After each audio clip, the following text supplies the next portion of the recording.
இன்றைக்கி இந்த வீடியோவில் மிக மிக முக்கியமான எச்சரிக்கையான ஒரு ஜோதிட ஆன்மீக தாள்களை தான் இப்போ இந்த வீடியோவில் அதிரடியாக பார்க்க போகிறோம். அதிரடியாக பார்க்குறதுக்கு முன்னாடி எதை பற்றிய தாள்கள், என்ன மாதிரியான தாள்கள் அப்படிங்கிறது எல்லாமே இன்ட்ரோவில் ஷேர் பண்ணுறேன். எல்லாமே இந்த வீடியோவில் சிம்ம ராசிக்காரங்க தெரிஞ்சுக்குங்க. ஏன்னா இது சிம்ம ராசிக்காரங்களுக்கான இம்பார்ட்டண்டான வீடியோ.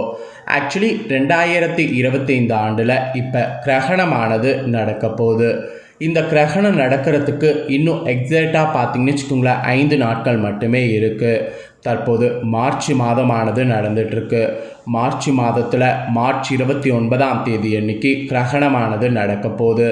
இந்த கிரகணம் நடக்கக்கூடிய அன்னைக்கு சனி பயிற்சி வேறு நடக்க போகுது. கிரகணம் நடக்கக்கூடிய அன்னைக்கு சனி பயிற்சி, அமாவாசை இதெல்லாம் இருக்கிறதுனால பயங்கர கிரகங்களிடையே மாற்றமானது ஏற்படுது. இந்த மாற்றமானது ஒவ்வொரு ராசிக்கும் ஒவ்வொரு வகையில் தாக்கத்தை ஏற்படுத்தும்.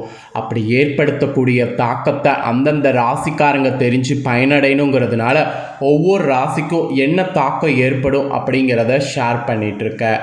அதில் இன்றைக்கி இந்த வீடியோவில் சிம்ம ராசிக்கு ஷேர் பண்ண போகிறேன். சிம்ம ராசிக்காரங்க நீங்கள் எந்த நட்சத்திரத்தில் பிறந்திருந்தாலும் வீடியோவை ஸ்கிப் பண்ணாமல் பாருங்கள். உங்கள் ராசிக்கு என்ன மாதிரியான சூரிய கிரகணத்துடைய தாக்கம் இருக்குது அப்படிங்கிறத தெரிஞ்சுக்குங்க. சூரிய கிரகணத்துடைய தாக்கத்தினால நீங்கள் ரொம்ப கவனமாக இருக்கணுமா, இல்லை உங்களுக்கு அதிர்ஷ்டம் இருக்கா அப்படிங்கிறது தெரிஞ்சு அதற்கேற்ப நடந்து பலன் பெறுங்க. ஃபஸ்ட்டு சூரிய கிரகணம் நடக்கக்கூடிய அன்னைக்கு நீங்கள் சில விஷயங்கள் ஃபாலோ பண்ணும். ஆக்சுவலி அது ரொம்ப ரொம்ப முக்கியம்.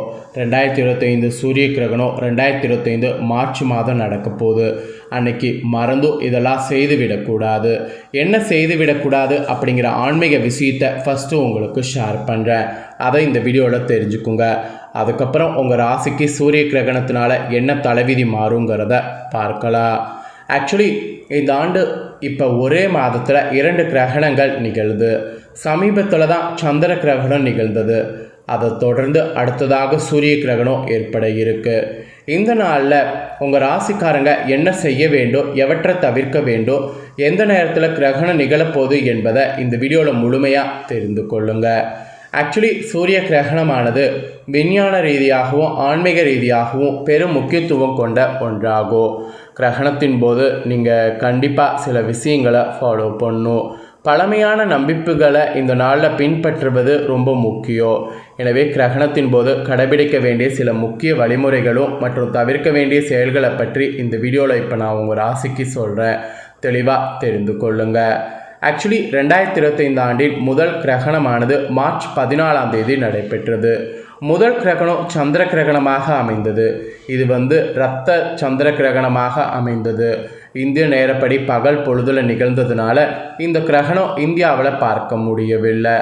இந்த நிலையில் இந்த ஆண்டில் இதே மார்ச் மாதத்தில் 2வது முறையாக கிரகணமானது நிகழப்போகுது. இது சூரிய கிரகணம். இந்த ஆண்டின் முதல் சூரிய கிரகணம் தான் இப்போ நடைபெற போகுது. இது என்னைக்கு நடைபெறும்னா மார்ச் 29ஆம் தேதி சனிக்கிழமை அன்னைக்கு நிகழப்போகுது. இதையும் இந்தியாவில் பார்க்க முடியாது, ஏன்னா பகல் நேரத்தில் நடக்குது. இதை ஆசியா, வட அமெரிக்கா, ஐரோப்பா, ஆப்பிரிக்கா, ஆர்டிகா இந்த பகுதிகளில் காண முடியும். இந்தியாவில் காண முடியாது. இந்திய நேரப்படி பகல் 2:20 மணிக்கு துவங்கி மாலை 4:17 மணிக்கு உச்சமடைந்து மாலை 6:13 மணிக்கு நிறைவடைய இருக்குது.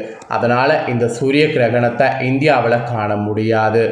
இருந்தாலும் ஆன்மீக ரீதியாக சூரிய கிரகணம் என்பது பகல் பொழுதில் நிகழ்கிறதுனால இது முக்கியத்துவம் வாய்ந்ததாக கருதப்படுது.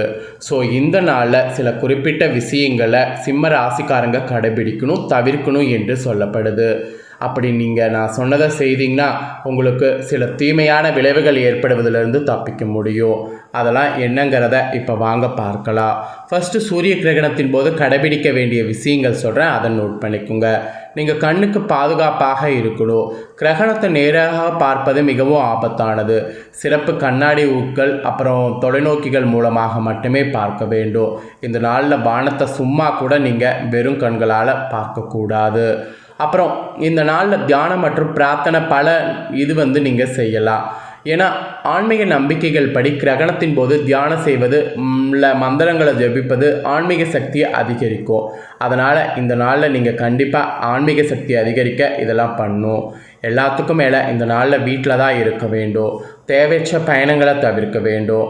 ஏன்னா கிரகணத்தின் போது அதிக அளவில் வெளியில் இருப்பதை தவிர்த்துக்கிட்டிங்கனாவே பாதி ப்ராப்ளம் உங்களுக்கு ஏற்படாது. அப்புறம் இந்த நாளில் உணவுகள்லாம் மூடி வைத்து பாதுகாப்பாக இருக்கணும். அதுவும் கிரகணத்தின் போது உணவுப் பொருட்கள்லாம் கெடாமல் இருக்கிறதுக்கு அந்த உணவுப் பொருட்கள்லாம் மூடப்பட்ட உரமூடிய பானைகளில் வைத்திருக்கணும். இல்லைனா நீங்கள் உணவுகளில் துளசியில் இல்லைனா தர்பை பொருட்களில் போட்டு வைக்கலாம். தர்பை புல் துளசியை அந்த உணவு மேலே போட்டு வைக்கலாம். அப்படி பண்ணிங்கன்னா உணவு கெடாமல் இருக்கும். அப்புறம் கிரகணம் முடிஞ்சதுக்கு பின்னாடி தூய்மையாக குளிக்க வேண்டும். கிரகண நேரத்திற்கு பிறகு நீங்களும் குளித்துட்டு வீட்டு சூழலையும் தூய்மைப்படுத்தணும். இதை செய்துட்டு தான் அதுக்கப்புறம் நீங்கள் சாத்விக உணவுகளை இந்த நாளில் சாப்பிட்ணும். அதுவும் கிரகண நேரத்தில் முதியவர்கள், குழந்தைகள், கர்ப்பிணி பெண்கள் இந்த மாதிரி இருக்கக்கூடிய சிம்ம ராசிக்காரங்களுக்கு உணவு சாப்பிட வேண்டிய சூழ்நிலை இருக்கும். அதனால் நீங்கள் பழங்கள், காய்கறிகள், தானியங்கள், நட்ஸு, பால் பொருட்கள் எடுத்துக்கோங்க. ஆனால் இது எல்லாம் எடுத்துக்கும் போது இதில் கண்டிப்பாக துளசி இலையை போட்டுட்டு அதுக்கப்புறமேட்டு தான் நீங்கள் இந்த உணவுகளை எடுத்துக்கணும்.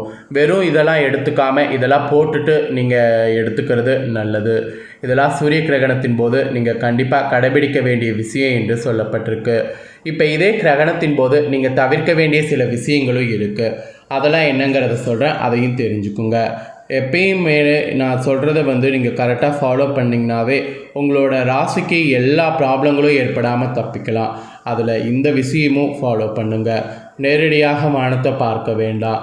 சூரியனை நேரடியாக நீங்கள் வானத்தை பார்த்தீங்கன்னு வச்சுக்கோங்களேன், இந்த நாளில் கண்களுக்கு பாதிப்பு ஏற்படும். கண்களுக்கு பாதிப்பு ஏற்படாமல் இருக்க சூரியனை நேரடியாக பார்ப்பதை தவிர்த்துக்குங்க. அப்புறம் கர்ப்பிணி பெண்கள், சிம்ம ராசிக்காரங்க தவிர்க்க வேண்டிய மெயின் விஷயம் கிரகண நேரத்தில் வெளியில் செல்வது தான். நீங்கள் மீறி சென்றீங்கன்னா உங்களை விட குழந்தைகளுக்கு பாதிப்பு ஏற்படும். அதுக்காக தான் சொல்கிறேன். அப்புறம் கிரகண நேரத்தில் நீங்கள் உறங்க வேண்டாம். கிரகணத்தின் போது உறங்குவதை நீங்கள் மேலும் வைத்து கொண்டீங்கன்னா அது உங்களுக்கு உடல் மற்றும் மனசோர்வை அதிகரிக்கும். அதை தவிர்ப்பதற்கு கிரகண நேரத்தில் உறங்கக்கூடாது.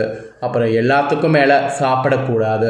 கிரகணத்தின் போது உணவுகள், வெங்காயம், பூண்டு இந்த மாதிரி நிறைய உணவுகள் தவிர்க்கணும். இவைகள் உடலுக்கு தீங்கினை ஏற்படுத்தும். அதனால தான் சொல்கிறேன். எல்லாத்துக்கும் மேலே இந்த நாளில் கூர்மையான ஆயுதங்களை பயன்படுத்தக்கூடாது. குறிப்பாக கத்தி, கத்திரிக்கோள் போன்ற கூர்மையான ஆயுதங்களை சூரிய கிரகணத்தின் போது பயன்படுத்தக்கூடாது. மீறி பயன்படுத்தினீங்கன்னா அது உங்களுக்கு பெரிய இழப்பில் போய் முடியும். ஸோ இதெல்லாம் சூரிய கிரகணத்தின் போது தவிர்க்க வேண்டிய விஷயங்கள். இவ்வளோ நேரம் உங்கள் ராசிக்கு இந்த நாளில் என்ன செய்யணும், என்ன செய்யக்கூடாதுங்கிறத சொன்னேன். இப்போ அடுத்ததாக இந்த கிரகண தோஷத்தினால என்ன பலன்கள் உங்களுக்கு கிடைக்குங்கிறத சொல்ல போகிறேன். என்ன பலன்கள் கிடைக்குங்கிறத தெளிவாக இந்த வீடியோவில் தெரிஞ்சுக்குங்க. சிம்மராசி அன்பர்களுக்கு உங்களுக்கு எல்லாம் தெரிந்தாலும் எதுவுமே தெரியாத போல் முகபான செய்யக்கூடிய குணம் இருக்குல்ல, இந்த குணத்தை திரும்பவும் இந்த கிரகண நேரத்தில் நீங்கள் ஃபாலோ பண்ணணும். இந்த குணத்தோட ரகசியத்தை பாதுகாப்பாக வைத்துக்கிட்டிங்கன்னா உங்களுக்கு சிறப்பாக இந்த கிரகணமானது அமையும். ஸோ இந்த கிரகணத்தில் சிறப்பு பலனாக ஃபஸ்ட்டு உத்தியோகத்தில் இருப்பவங்களுக்கு என்ன கிடைக்குன்னா, வேலைக்கு செல்லக்கூடிய பெண்களாக இருந்தீங்கன்னா உங்கள் பிள்ளைகளை பாதுகாக்க பெற்றோருடைய உதவி கிடைக்கும். இந்த கிரகணத்தில் அந்த ஒரு அதிசயமானது நடக்கும். இதனால் உங்களுக்கு வேலை சுமை குறையும். உங்கள் பிள்ளைகளை பெற்றோர்கள் பாதுகாப்பாக வைத்துக்கிட்டிங்கன்னா நீங்கள் வேலைக்கு போகிறது ஈஸியாக இருக்கும். அப்போ வேலை சுமை உங்களுக்கு குறையும். இந்த ஒரு அதிசயம் இந்த கிரகண டைமில் உங்களுக்கு நடக்கும். அப்புறம் வியாபாரம் செய்யக்கூடிய வியாபாரிகளுக்கு, சொந்த தொழில் செய்பவர்களுக்கெல்லாம் இணையதள வழியாக ஆர்டர்கள் வரும். ஆர்டர்கள் வரும்போது அந்த ஆர்டர்களை நிறைவேற்றி கொடுங்க. அப்போ தான் உங்களுக்கான பலனை நீங்கள் பார்க்க முடியும். அதாவது உங்களுக்கான வியாபாரத்தில் வெற்றியானது அடைய முடியும். இணையதள வழியாக நிறைய ப்ரொமோஷன்லாம் வியாபாரம் செய்யக்கூடிய சிம்ம ராசிக்காரங்க பண்ணுங்கள். அப்புறம் குடும்பத்தை நிர்வகிக்கக்கூடிய பெண்களுக்கு குடும்பத்தில் சில முக்கிய முடிவுகள் எடுக்கக்கூடிய உரிமைகள் உங்களுக்கு இந்த கிரகண டைமில் கிடைக்கும். கிடைக்கக்கூடிய இந்த டைமை கரெக்டாக யூஸ் பண்ணி கரெக்டான முடிவுகள் எடுங்க. அதுதான் உங்கள் குடும்பத்தை நல்வழிக்கு உள்ளாக்கும். அப்புறம் தம்பதியரிடையே அந்யோன்யம் கூடும். இந்த கிரகண டைமில் அது ஒரு அதிசயமானது நடக்கும். அப்புறம் கலைத்துறையில் இருக்கிறவங்களுக்கு உங்கள் சக ஊழியர்களால் உங்களுக்கு பண உதவி கிடைக்கும். பண உதவி வேணும்னா நீங்கள் யாரையும் நாட வேணாம், சக ஊழியர்களை வந்து நாடுங்க, அவங்க வகையில் உங்களுக்கு பண உதவி கிடைக்கும். அப்புறம் மாணவிகளுக்கு கூட அரசு தேர்வு இந்த டைம் இருக்கிறதுனால, இந்த கிரகண டைமும் வர்றதுனால பய உணர்வு கொஞ்சம் அதிகரிக்கும். நன்கு படித்திருந்தீங்கன்னா போதும், எதுக்கும் பயப்பட வேண்டாம், அதுவே நல்லது. உடல்நலம் உங்களுக்கு சிறப்பாக இருக்கும், உடல் நலத்தில் பெரிய அளவில் பாதிப்பு ஏற்படாது. ஆக மொத்தம் சிம்ம ராசியில் பிறந்தவங்களுக்கு இந்த கிரகண தோஷத்தினால இந்த மாதிரியான பலன்கள் கிடைக்கும் என்பது குறிப்பிடப்பட்டது தெளிவாக இந்த வீடியோவில் வந்து எக்ஸ்பிளைன் பண்ணிட்டேன். எக்ஸ்பிளைன் பண்ணதை நீங்கள் உங்கள் ராசிக்கு தெளிவாக இந்த வீடியோவில் வந்து தெரிஞ்சிருப்பீங்க. ஸோ தெரிஞ்சதுக்கேற்ப நடந்து பலன் பெறுங்க. நீங்கள் இதை பார்த்து பலனடைகிறது போல் உங்கள் ஃப்ரெண்ட்ஸ் ஃபேமிலியில் இருக்கிறவங்களும் பலனடையணும்னு நினச்சிங்கன்னா வீடியோ லைக் பண்ணி ஷேர் பண்ணுங்கள். வீடியோவை உங்கள் ஃப்ரெண்ட்ஸ் ஃபேமிலியில் இருக்கிறவங்களும் பார்க்கட்டும். அவங்களும் சிம்ம ராசிக்காரங்களாக இருந்தாங்கன்னா இந்த தாள்களை தெரிஞ்சு இதற்கேற்ப நடந்து பலனடையட்டும். நெக்ஸ்ட்டு நம்ம சேனலில் நிறைய வீடியோ போடப்படும். அதை எல்லாத்தையுமே உடனுக்குடனே தெரிந்து கொள்ள மறக்காமல் நம்ம சேனலை சப்ஸ்கிரைப் பண்ணலாம். சப்ஸ்கிரைப் பண்ணி பெல் பண்ண ப்ரெஸ் பண்ணுங்கள். கண்டிப்பாக நீங்கள் அதை பண்ணிட்டீங்கன்னா நான் போடுற மற்ற அப்டேட்டான வீடியோலாம் உடனுக்குடனே தெரிஞ்சு பயனடையலாம். ஸோ மறக்காமல் பண்ணுங்கள். நெக்ஸ்ட்டு இதே போல் சுவாரஸ்யமாக வேறொரு புதிய தாள்களோடு மீண்டும் இன்னொரு வீடியோவில் வந்து உங்களை சந்திக்கிறேன். தேங்க்யூ.